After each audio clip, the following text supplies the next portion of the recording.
What's up, everybody? We are here at CES 2026. I'm Brian Tong. I'm Justine. And look, we come here because this is the tech mecca. This is the place to be. And we had to bring our good friend, Brian Comiskey, to talk all about it. It's great to be here. Now, every year you have some kind of fun title and you're always doing something new. So what's your role here this year? My role is Senior Director of Innovation and Trends and Futurist at CTA. Here at CES, obviously, a lot of big tech trends, they evolve. Some of them stay the same, but then improve over time. What are those big tech trends that people that are watching that are maybe trying to figure this out that they should be looking for this year? Of course, there's really three key trends to really watch at the show this year. The first is intelligent transformation, which really speaks to that artificial intelligence wave that's impacting every vertical and industry we can think of.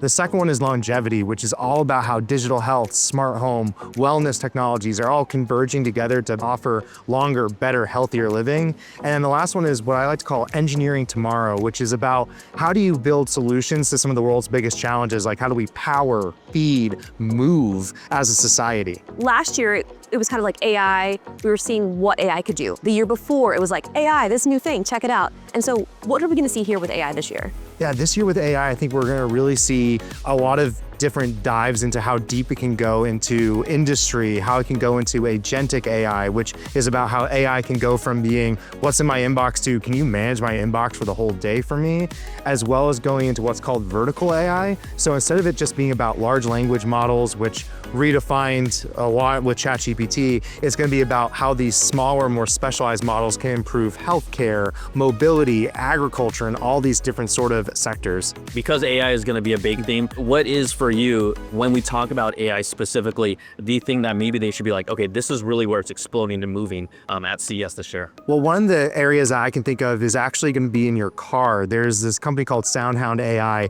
that's building out an agentic voice assistant that can help you find parking while you're driving, which is incredible because I don't know about you, it's really frustrating when I can't find that spot. Now, I love health tech. I mean, last year I know there was a ton of really cool stuff. So is there anything specific that we should go and check out this year?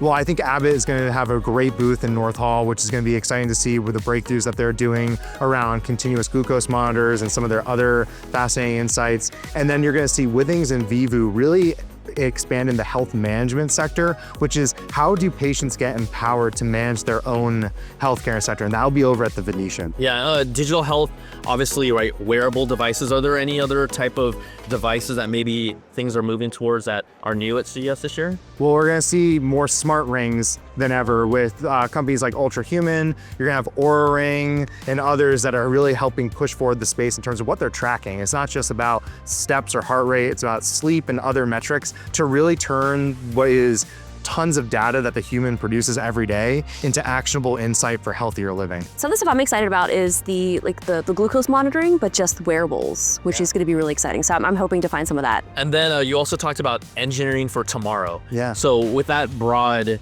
I guess, title, it's obviously going to be covering a lot of different verticals within engineering. What should we be looking for when we hit the show floor and we're talking about engineering tomorrow? Well, I think mobility is going to be one of the biggest areas to watch for. So over, not just in West Hall, but Central Hall, North Hall, really across the entirety of the convention center, what's going on in the future of automobiles. And that's really, there's 3 Ps that I like to follow with. It's platforms, personalization, and partnerships. Platforms is really how is AI turning cars into really smartphones on wheels. Personalization is how does AI make it so that each drive experience feels individual to the person themselves. And then partnerships. So Sony and Honda will be back showcasing their Afeela vehicle, which really brings together what it looks like when a tech company works with a traditional automotive company to make just a better in-class driver experience. Now, I mean, obviously this is like the top stuff that we're seeing right now. Now, Eureka Park is where all of the new upcoming stuff, like the next 5 to 10 years. So are there any other different trends that you're seeing in Eureka Park as opposed to kind of the overall show floor now? Well, one of them that kind of combines AI and longevity I like is there's a company that's working to build digital twins of yourself. So how do you really manage your own like health, and I'm talking about like a healthcare digital twin, not just a digital twin to interact on features, but telling you what your heart rate is, what your healthcare metrics are. So really improving day-to-day living. That one's really cool to me. Then there's another one that's a smart home living assistant. So basically the idea is it can control all of the different smart devices in your home and sync them up all together, because there's nothing more frustrating sometimes than the friction where one device doesn't communicate with the other. So how do you solve that challenge? Well, Eureka Park is coming up with some of those solutions. I gotta ask one more thing on the show floor, right? We've been told, and we're kind of prepping our brains for a lot of robotics this year, right? We've seen how robot vacuums that were kind of first that kind of little gateway, but now they're a lot more advanced robots that might help us with healthcare around the home. Robotics is going to be pretty hot here this year, right? It's going to be one of the major show floor trends. I think the best way to think about robotics is calling it physical AI, because it's an expression of artificial intelligence, making these robots smarter, more functional than ever before. And I think what's really going to be fascinating is going to be a lot of humanoids to boot that can really do a lot of tasks, not just for the home itself, but also for the enterprise and work in warehouses and really help complement human labor and activity. No, this is so exciting because I feel like we've seen a lot of these in the past, but they just don't have the capabilities or the battery life. And now I feel like that technology is finally here that we're able to actually utilize it. In fact, I might be. Oh, I'm not. Now, we know at CES there's always some new things happening, so what's new for the show floor this year?